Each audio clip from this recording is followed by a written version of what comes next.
Hello class. कल की video में हमने देखा था टेंस कितने प्रकार के होते हैं। आज हम इसमें देख रहे हैं कि टेंस में जो कितने प्रकार के होते हैं उसमें जो पहला सबसे फर्स्ट होता है सिंपल टेंस, उसके बारे में हम बात करेंगे। तो टेंस अपने पास तीन होते हैं, ये हमने पढ़ लिया था। और इन सब के तीन के होते हैं चार चार वापस से। ये फिर से पास्ट के भी simple, past continuous, past perfect continuous, और ये सेम वापस इसके भी चारों। तो ये अपने पास टेंस हो गए टोटल तीन। तो ये 1 2 3 और ये चार, ये 3 × 4 = 12। 12 टोटल टेंस में सबसे पहला है प्रेजेंट सिंपल, दूसरा प्रेजेंट कंटिन्यूअस, प्रेजेंट परफेक्ट, ये सारे हो गए। तो अब आज हम बात करेंगे सिर्फ इसकी। देखो, तो इसमें मेन होता है हेल्पिंग वर्ब, मेन वर्ब, और सेंटेंस कैसे बनता है। तो प्रेजेंट सिंपल में डू डज हेल्पिंग वर्ब होती है, मेन वर्ब वर्ब की फर्स्ट फॉर्म होती है, और सेंटेंस ऐसा था रोहन प्लेज।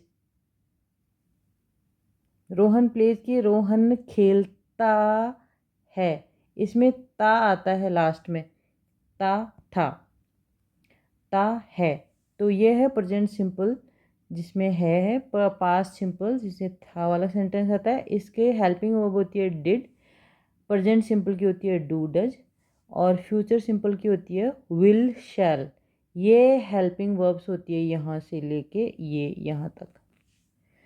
फिर होती है मेन वर्ब। मेन वर्ब यहाँ फर्स्ट फॉर्म, ये भी फर्स्ट फॉर्म, सिर्फ पास्ट में होती है वर्ब की सेकंड फॉर्म।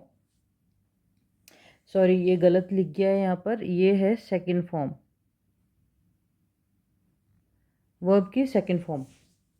सेकंड फॉर्म में प्ले, प्लेड, और ये है विल के साथ फर्स्ट फॉर्म। अब बात यहाँ आती है कि हमने डू डज हेल्पिंग वर्ब यहाँ बता तो दी, लेकिन यहाँ तो कहीं आया ही नहीं, डू या डज दोनों में से कुछ नहीं आया। तो यहाँ पहली बात तो रोहन सिंगुलर है, सिंगुलर सब्जेक्ट है, इसलिए इसके साथ डज आता है।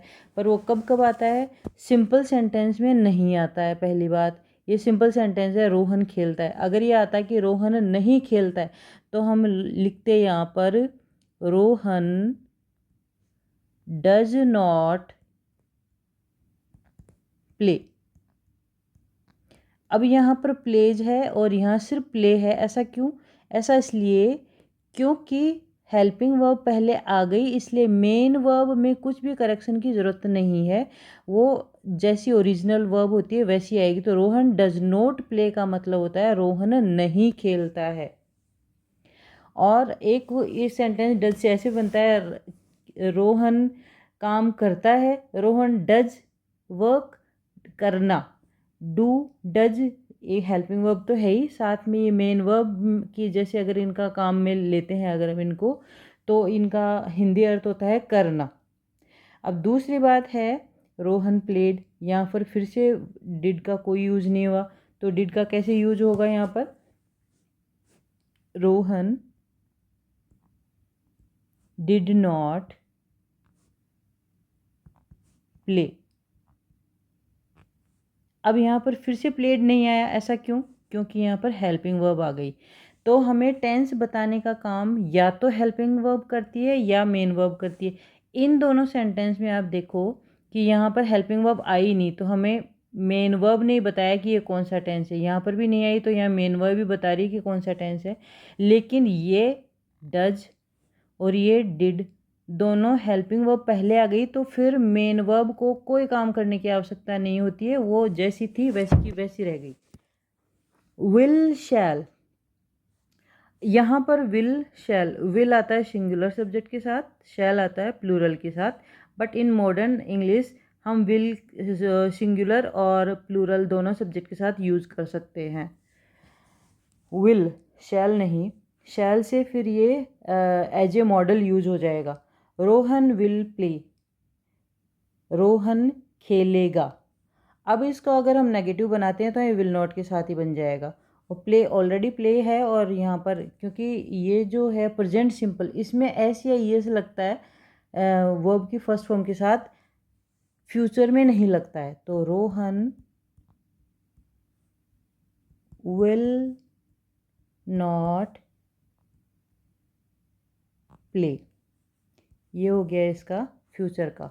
तो हमने आज देखा सिर्फ सिंपल टेंस, सिंपल कौन सा simple, present simple, past simple, future simple, ये 3 बार हो गया, फिर ये भी 3 बार होगा, फिर ये भी 3 बार होगा, फिर ये भी 3 बार होगा, क्योंकि प्रत्येक इनके साथ साथ हो गए ना, तो ये 3 4 बार होगा, तो ये टोटल 12 हो गए। इसमें से एक हमने आज पढ़ लिया सिंपल टेंस।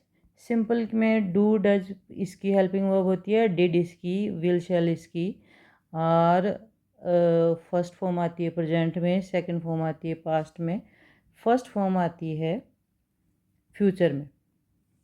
Thank you.